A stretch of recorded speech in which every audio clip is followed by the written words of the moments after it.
दुनिया का कितना भी दरिद्र व्यक्ति हो, चाहे दुनिया का कोई व्यक्ति ऐसा हो जिसका कभी व्यापार चलता ही नहीं हो, उसने 50 बार बदल के देख लिया, फैक्ट्री चली नहीं रही, जिस काम को करने के लिए जाते हैं वो काम टल जाता है, आज की जगह कल, कल की जगह परसों, परसों की जगह नरसों, काम होता ही नहीं। बेटा बेटी का संबंध करने जा रहे हैं पर हो ही नहीं रहा।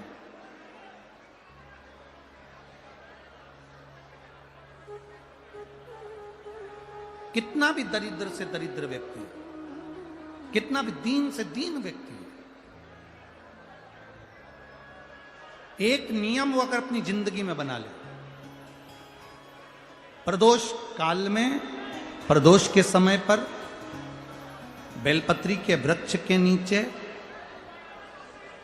एक बार जाकर नमन करना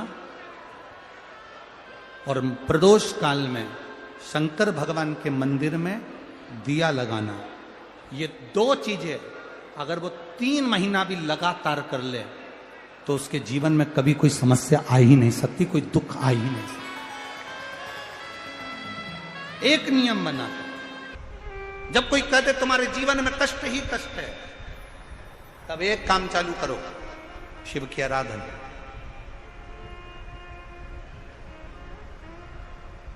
तब एक काम चालू करो, भगवान शंकर की आराधना।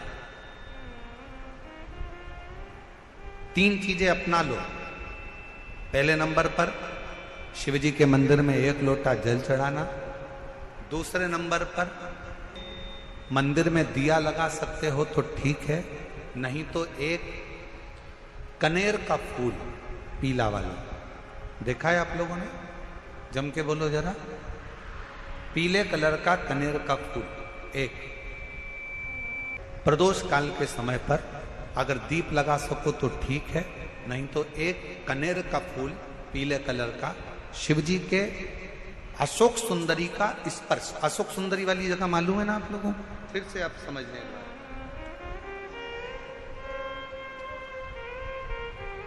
ये शिवलिंग, जलाधारी, ये चरण, राइट में गणेश जी, लेफ्ट में कार्तिकेय जी, मध्य भाग में जो एक मोटी सी लाइन होती है वो अशोक सुंदरी का स्थान होता है। जहां पर शिवलिंग रखा हुआ है ये पार्वती जी का हस्त कमल। शिवलिंग के ऊपर जो कलश में से एक एक बूंद पानी गिरता है वो शंकर जी की 5 लड़कियां, जया, विषहरा, शामली बारी, दौतली, देव। शिव जी के 6ठे नंबर की लड़की अशोक सुंदरी मध्य भाग में।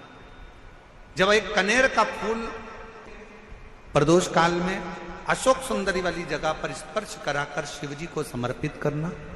3 क्रम है, अगर बन सके तो करो। पहला 1 लोटा जल चढ़ाना। दूसरे नंबर पर अगर बहुत ज्यादा तकलीफ की जिंदगी चल रही हो, बहुत कष्टमय जीवन चल रहा हो और सब ने कह दिया कि तुम्हारी किस्मत में तो धक्के ही लिखे हैं, केवल आप धक्के ही खाओगे, तो एक कनेर का पुष्प प्रदोष काल में अशोक सुंदरी का स्पर्श कराकर शिवलिंग पर चढ़ाओ और शिव की आराधना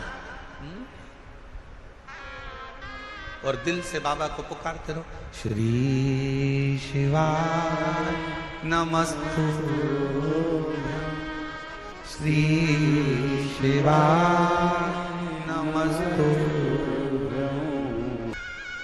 और मेरी जीजियों, मेरे जीजाओं, मेरी बेटियों, बेटाओं, मेरी माताओं, एक बात और आपसे कहना चाहता हूं।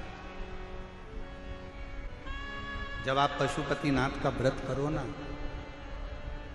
पशुपति व्रत को अगर आप धारण करो, या सोमवार का व्रत करो, या शिवरात्रि का व्रत करो, या प्रदोष का व्रत करो, या आप शंकर जी के मंदिर में जाकर कोई उपास, कोई व्रत, कोई पूजन कर रहे हो ना, तो एक निवेदन और आज इस व्यासपीठ से करें आप लोगों के लिए।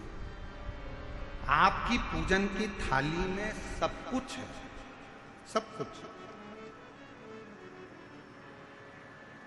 और जो आपके पास में बैठकर पूजन कर रही है उसकी थाली में अगर कोई कमी रह गई है ना, तो शिव महापुराण ये भी कहती है कि शंकर के सामने बैठकर किसी की पूजन की थाली में भी कमी मत देखो, बन सके अपनी पूजन की थाली में से थोड़ा सा सामान उसकी थाली में रख दो, प्रयास करना कि वो कमी ना देखी जाए। अगर हम भगवान की साक्षी में भी अगर कमी देखेंगे तो हमारे जीवन में कमियां बढ़ती चली जाए।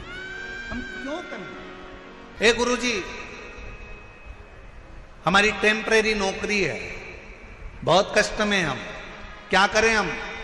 कहीं मत जाओ, तुम्हारे नजदीक में जो शंकर का मंदिर है उस मंदिर में जाकर झाड़ू लगाना प्रारंभ कर दो, तुम्हारे शिव जी के मंदिर में कहीं पोछा लगाना प्रारंभ कर दो, तुम्हारे शंकर के मंदिर में थोड़ा सा चंदन घिसना प्रारंभ कर दो।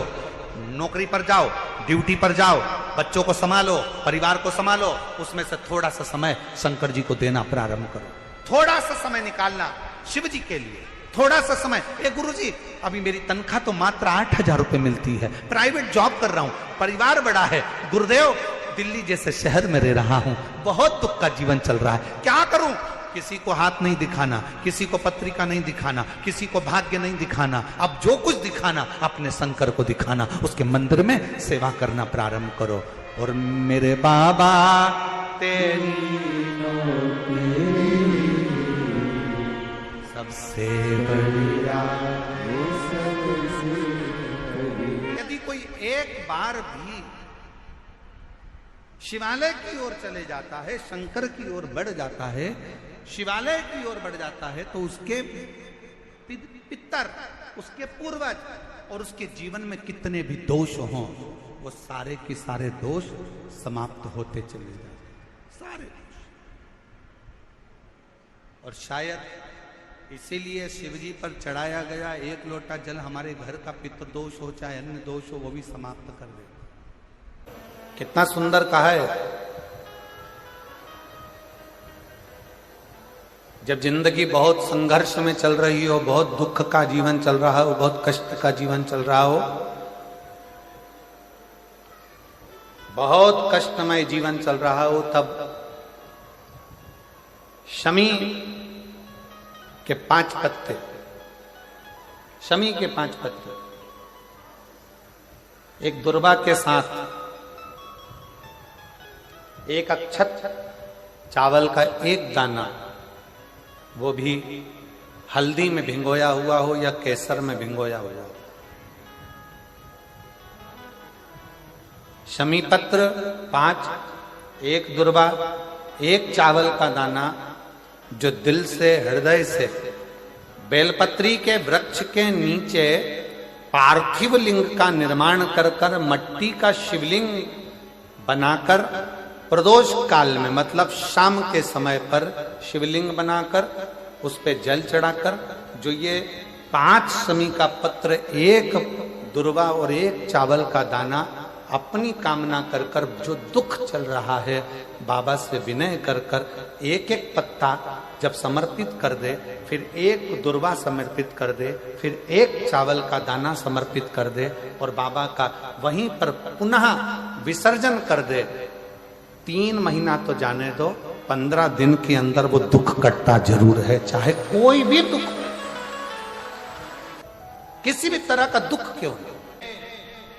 एक बेलपत्र के वृक्ष की परिक्रमा करने वाले को हजारों अश्वमेध यज्ञ का फल प्राप्त हो जाता है, हजारों अश्वमेध यज्ञ का फल प्राप्त हो जाता है।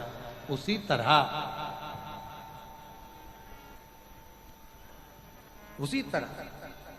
एक पार्थिव लिंग का निर्माण करने वाले को, मिट्टी का शिवलिंग का निर्माण कर कर पूजन करने वालों को 12 ज्योतिर्लिंग के शिवलिंग के दर्शन का पुण्य फल प्राप्त। बहुत ध्यान लगाकर सुनिएगा। एक बेलपत्री और उस बेलपत्री में एक चंदन की बिंदी और एक अक्षत का दाना मात्र रखकर भी अगर शिवालय पर चढ़ा दी जाती है,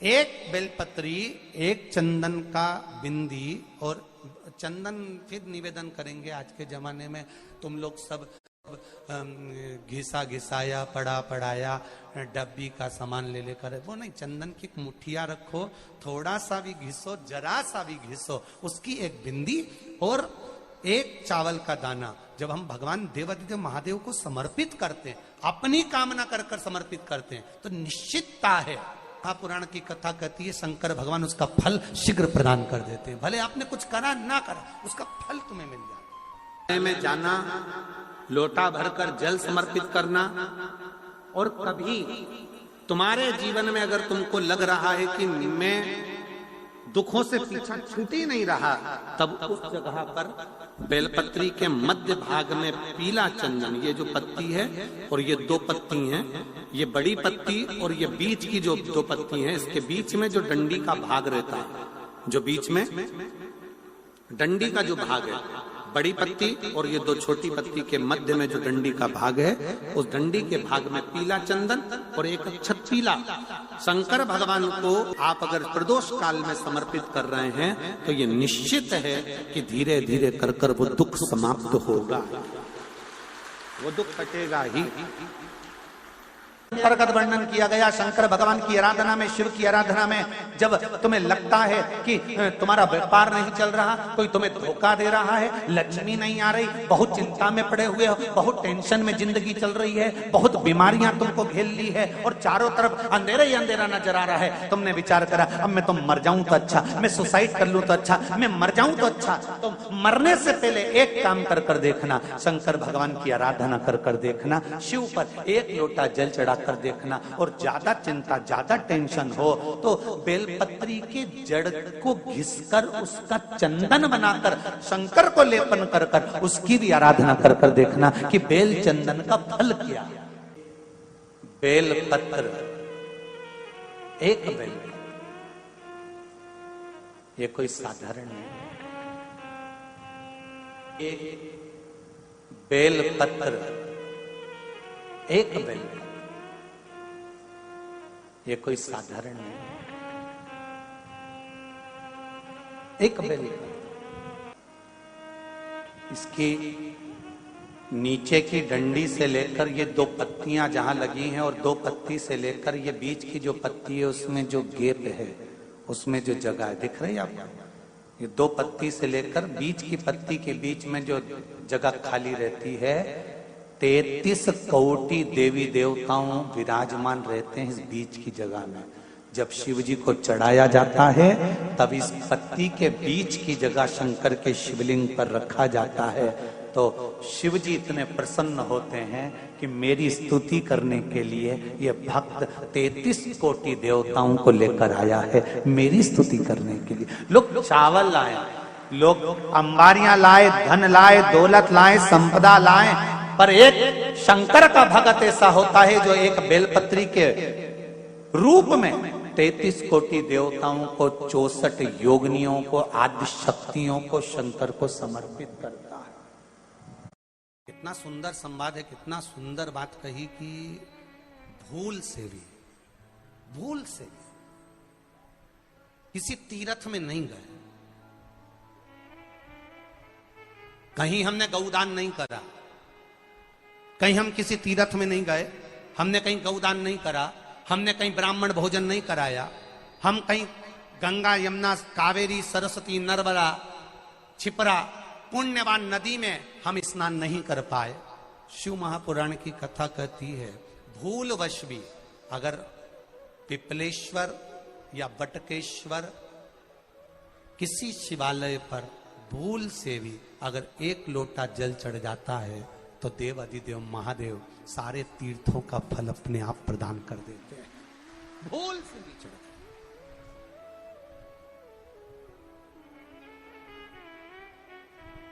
एकांतेश्वर महादेव किसी तीर्थ में नहीं गए, कहीं हमने गौदान नहीं करा, कहीं हम किसी तीर्थ में नहीं गए, हमने कहीं गौदान नहीं करा, हमने कहीं ब्राह्मण भोजन नहीं कराया, हम कहीं गंगा यमुना कावेरी सरस्वती नर्मदा छिपरा पुण्यवान नदी में हम स्नान नहीं कर पाए। शिव महापुराण की कथा कहती है भूलवश भी अगर पिपलेश्वर या बटकेश्वर किसी शिवालय पर भूल से भी अगर एक लोटा जल चढ़ जाता है तो देव अधिदेव महादेव सारे तीर्थों का फल अपने आप प्रदान कर देते हैं। भूल से भी चढ़ जाए।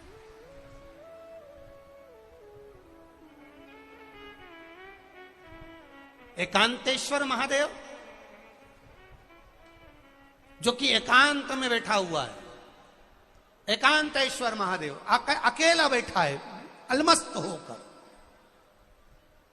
आप जा रहे हो गाड़ी लेकर, आप 4 व्हीलर गाड़ी में जा रहे हो, ट्रैक्टर में जा रहे हो, ट्राली में बैठकर जा रहे हो, क्रूजर में बैठकर जा रहे हो, 2 व्हीलर गाड़ी में बैठकर जा रहे हो, और एकांतेश्वर महादेव का मंदिर दिख गया कोई एकांत में, भले उसका नाम नहीं मालूम तुमको कि कौन सा महादेव, और अकेला बैठा है जंगल में, वृक्ष की छांव में, एक ओटले पर, कोई दीवार नहीं, कोई जाली नहीं, कोई गेट नहीं, कुछ भी नहीं। ये शिव मंदिर में जाकर एक लोटा जल समर्पित करती थी। और शास्त्र कहता है कि शंकर के मंदिर में अगर एक लोटा जल कोई एक परिवार का व्यक्ति भी समर्पित कर रहा है तो समझ लेना कि वो अपनी 71 पीढ़ी को पार लगा रहा है। वो अकेला नहीं, 71 पीढ़ी को पार लगा रहा है। शिव महापुराण की कथा कहती है जब बच्चा गर्भ में आता है, माता के गर्भ में जब संतान आती है और माता के गर्भ में जब संतान रहती है, उस 9 महीने में स्त्री नारी अगर कहीं शंकर के मंदिर के सामने से निकल जाए या शिवालय का जल स्त्री को मिला हो या शंकर भगवान का कोई प्रसाद या शंकर भगवान का कोई नाम जाप या शंकर भगवान का कोई मंत्र जाप उस स्त्री के कानों में पहुंच जाए तो जो गर्भ में बच्चा होता है वो बच्चा शंकर की कथा तक या शिवालय तक उसको बिना बोले ही वो अपने आप चला ही जाता है, पहुंच ही जाता है। उस गर्भ में रहने वाले बच्चे को भगवान शंकर के मंदिर के सामने से भी कोई गर्भवती स्त्री निकल कर चली जाती है तो उसका भी फल उसको प्राप्त हो जाता है, उसका भी फल उसको प्राप्त हो जाता है। और वो फल साधारण नहीं होता। क्यों? बेलपत्री को जब भी चढ़ाया जाता है तो पीछे की डंडी पकड़कर नहीं चढ़ाया जाता। बेलपत्री को चढ़ाने के लिए मध्य भाग को, जैसे यह बेलपत्र होता है तो इसका मध्य की जो डंडी होती है, मध्य भाग होता है बेलपत्री का, तब मध्य भाग को पकड़कर हम भगवान शंकर को बेलपत्र समर्पित करते हैं। कोई भी बेलपत्र ऐसे नहीं चढ़ाता कि डंडी पकड़ के चढ़ा दिया, फिर पीछे की डंडी पकड़ के चढ़ा दिया, फिर पीछे की डंडी पकड़ के चढ़ा दिया, फिर डंडी पकड़ा, फिर चढ़ा दिया ना। मेरे देवादिदेव महादेव को जब भी बेलपत्र चढ़ाया जाता है तो मध्य भाग, पीछे की डंडी पकड़कर नहीं, मध्य भाग से भगवान शंकर को बेलपत्र समर्पित किया जाता। मध्य भाग से जब भी पकड़ेंगे तो मध्य भाग को पकड़कर बेलपत्र समर्पित करेंगे। क्यों?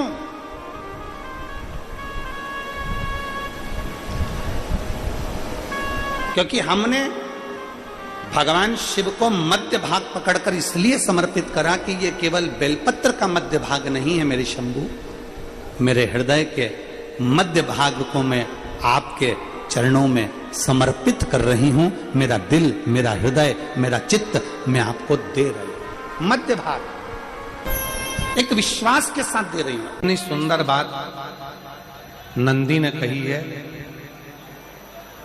नंदी ने ये बात जो कही वो वास्तव में बड़ी सुंदर है कि मान लो यदि कोई कार्य तुम्हारा हो नहीं रहा और पूरी दुनिया में तुमने कर कर देख लिया, बहुत प्रयास कर कर देख लिया, तो भी वो कार्य अगर तुम्हारा नहीं होता तो फिर एक काम करो कि शिव की स्तुति करो, शंकर की स्तुति, शंकर का गुणगान, शंकर की भक्ति, शंकर का स्मरण।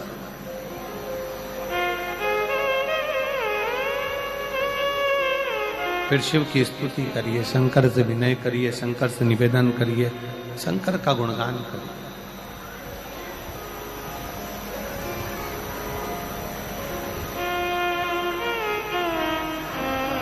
पर भगवान की भक्ति होती कब? जितने आस्था चैनल पर कथा सुन रहे हैं, जितने फेसबुक यूट्यूब पर कथा सुन रहे हैं, जितने पंडाल में बैठकर शिव भक्त कथा को रसपान कर रहे हैं, उनसे निवेदन करूंगा कि शंकर की भक्ति होती कब है, शंकर का स्मरण कब होता है, शंकर की भक्ति कब होती है, शंकर की कथा सुनने में मन कब लग सकता है, जब अपने भीतर की अभिमत्ता, अपने भीतर का अहम, अपने भीतर का अहंकार, अपने भीतर की आसक्ति, अपने भीतर का काम, अपने भीतर की तृष्णा जब दूर हो जाए तो समझो कि आप शिव में मन लगा बैठे। कितने सारे लोग बैठे हैं यहाँ पर कथा में, सब पंडालों के अंदर लोग शिव भक्त बैठे हुए हैं। कई लोग ऐसे भी होंगे जिनका आकर बैठ तो गए पर दिल नहीं लगता। दो जल व्यक्ति के जीवन को बदलते। कितने जल? जम के बोलो जरा। दो जल। एक देवाधिदेव महादेव के लिए भरा गया एक लोटा जल और दूसरा है स्वयं के लिए भरा गया एक लोटा जल। यहां पर अगर बुजुर्ग मेरी माताएं बैठी होंगी, मेरी जीजियां बैठी हैं, मेरे जीजा बैठे हैं, बुजुर्ग जितनी माताएं बैठी हैं वो पुराने समय का अगर लेख उठाकर देखेंगे तो पुराने समय के लोग भोजन करने बैठते थे ना, तो भोजन करने से पहले अपने पानी के लोटे को भरकर, अपना गिलास भरकर बैठते थे। किसी ने देखा है कि नहीं देखा? जम के बोलो जरा, देखा है आप लोगों ने? पुराने समय के लोग जब भोजन करने बैठते थे, पुराने समय के लोग जब भोजन करने बैठते थे तो अपना पानी का गिलास, अपना पानी का लोटा पहले भरकर आसन लग जाता था। बहू आसन लगा देती थी, बहू खाना बना देती थी, घर की पत्नी खाना बना देती थी, भोजन बना देती थी, घर के लोग भोजन दे देते थे। थाली कोई भी लगा कर ला के दे, थाली कोई सजा कर ला कर दे, पर घर का जो व्यक्ति खाना खाने बैठता था, भोजन करने बैठता था, वो अपना पानी स्वयं भर कर बैठता।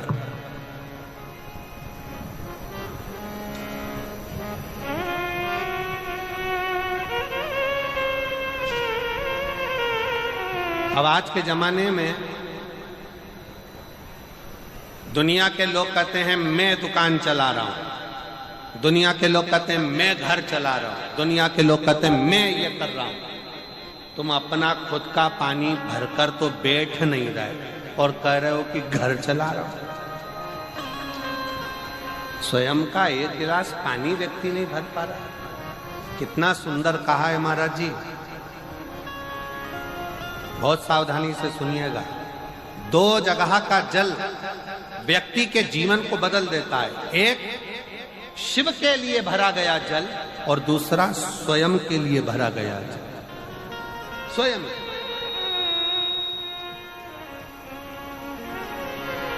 शंकर के मंदिर में जा रहे हो, एक लोटा जल अपने घर से भरकर लेकर चले जाओ और अपने घर में जब तुम भोजन करने बैठ रहे हो, जब तुम रोटी खाने बैठ रहे हो, भोजन करने बैठ रहे हो, भोजन ग्रहण करने बैठ रहे हो, जब तुम भोजन को ग्रहण करने के लिए बैठ रहे हो, तब अपने घर में जब तुम भोजन ग्रहण करने बैठ रहे हो तो एक लोटा जल या एक गिलास पानी भर कर बैठो। बहू अच्छी है, पानी भरेगी, मना नहीं है। बेटा अच्छा है, पानी भरेगा, मना नहीं है। पोता अच्छा है, पोती अच्छी है, नाती अच्छा है, पंती अच्छा है, घर में सब अच्छे हैं। तुम्हारी पत्नी भी अच्छी है, तुम खाना खाओगे तो वो पानी ला कर दे देगी। तुम्हारी बहू भी अच्छी है, तुम भोजन करोगे तो वो पानी ला कर दे देगी। तुम्हारा परिवार का हर व्यक्ति अच्छा है, तुम्हारा कहना मानता है। तुम जिमने बैठोगे, भोजन करने बैठोगे तो वो पानी ला कर देगा। पर शिव पुराण की कथा कहती है, जो व्यक्ति भोजन करते समय अपना जल स्वयं भर कर बैठता है, उसकी जिंदगी में से 3 रोग समाप्त हो जाते हैं। कितने रोग समाप्त हो जाते हैं? 3। पहला, अपना जल स्वयं भर कर बैठने वाले के घुटने का कभी भी डॉक्टर उसके घुटने बदलने का बोलेगा ही नहीं, घुटना बदल ही नहीं सकता। स्वयं का जल भर कर बैठे। दूसरे नंबर पर, जिसकी रीढ़ की हड्डी में कमर से लेकर कंधे तक जिसकी हड्डी में दर्द होता हो, या जो सुबह सुबह सोकर उठता हो और उसके कंधे दुखते हो या पीठ दुखती हो। दूसरे नंबर का रीढ़ की हड्डी का दर्द। और तीसरे नंबर का डॉक्टर को दवाई खा खा कर परेशान हो गए, और आधा सिर का रोग, भुकुटी, ये भौएं दुखती हो, सिर दुखता हो, ये कान के पास का दर्द होता हो, तो अपना भोजन करते समय अपना पानी स्वयं भर कर बैठो, आपको ये 3 रोग से मुक्ति अपने आप मिलना प्रारंभ होगा, अपने आप। अब किसी ने कहा गुरुजी पत्नी पानी ला कर देती है, पति पानी ला कर देता है, बेटा पानी ला कर देता है, बहू पानी ला कर देती है, पोता पोती पानी ला कर देते हैं, नाती पंती पानी ला कर देते हैं, नौकर लगे घर में वो पानी ला कर देते हैं, सेवादार लगे घर में वो पानी ला कर देते हैं, तो हमको पानी लाना क्यों जरूरी है? तो अग्नि पुराण में वर्णन आता है कि जो घर में पानी जिस मटके में भरते हो, जिस हंडे में भरते हो, जिस बाल्टी में भरते हो, जिस टंकी में पानी भरते हो, पीने का पानी जिस हंडे में, मटके में, बल्टोई में, जिस गगरे में तुम भरते हो, वो स्थान पितरों का स्थान रहता है। जब हम पानी भरकर भोजन करने बैठते हैं तो हमारे पितर भी उस स्थान पर आकर निश्चित जगह पर बैठते हैं, और जब हम भोजन ग्रहण करते हैं तो हमारे पितरों के भाव का आशीर्वाद हमारे ऊपर पड़ जाता है, जिससे हमारे 3 दर्द समाप्त हो। स्वयं भरो, स्वयं।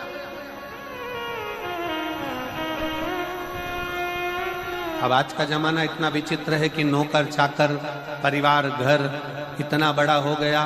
आज के जमाने में कोई सोफे पे से उठना पसंद नहीं करता, वहीं से आवाज लगा देते हैं, ला मेरा भोजन लगा दे, रोटी लाओ।